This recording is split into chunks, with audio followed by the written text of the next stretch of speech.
สบายดีเลยลูกสบายดีรู้สึกอย่างซื้อจันมาพระมุวงศ์ปัจจุบันนี้เรียนอยู่เรียนใดเฮียนมสบนงัวมสบนงัวนี่ว่าเรียนห้องไหนล่ะห้องมสอะไรรูปมาซอย CAT Academy ฮะรูปมาซอย CAT Academy เป็นอะไรรู้สึกเป็นอะไรม่วนบ่ม่วนเป็นอะไรเรียนe-learning ไหนแล้วเข้าแล้ววะเข้าใจแล้วเห็นว่าลูกเรียนเป็นผู้ที่เรียนจบไวกว่าหมู่หลักสูตรแรกที่อาจารย์ให้เขาเรียนโอ้เห็นจบมาแล้วบ่แต่ละเนื้อหามีจากเนื้อหาลูกเรียนท่านมีเข้าใจหมดบ่เข้าใจ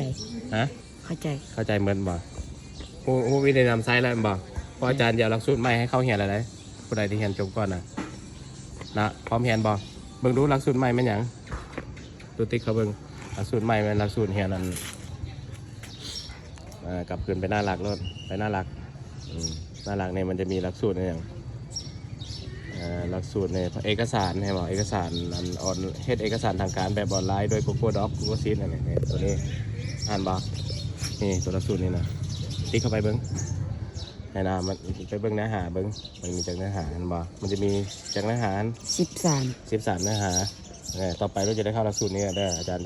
จะส่งโค้ดส่วนลดให้โอเคป่ะตั้งใจเรียนให้มันได้เด้อแล้วไวกับหมู่อย่างแต่นี้เจ้าจะได้รางวัลดีเด่นได้นะเพราะว่ารางวัลจะได้เป็นเงินบ่ได้เป็นอุปกรณ์เด้อการศึกษาเด้อใส่บุญคำจะมามอบในวันอาทิตย์หน้าเด้อขอบใจได้ตั้งใจเรียนเด้อe-learningเด้อไปแข่งขันวันนี้เลยลืมถามเลยเขาห้องพัฒนาใดเขาห้อง16 ทีมยู14ป่ะรู้จักปีละ13อ่ะ12มาแข่งกับ14แล้วสบายสิ้นแล้วโอเคบายได้ขอบใจได้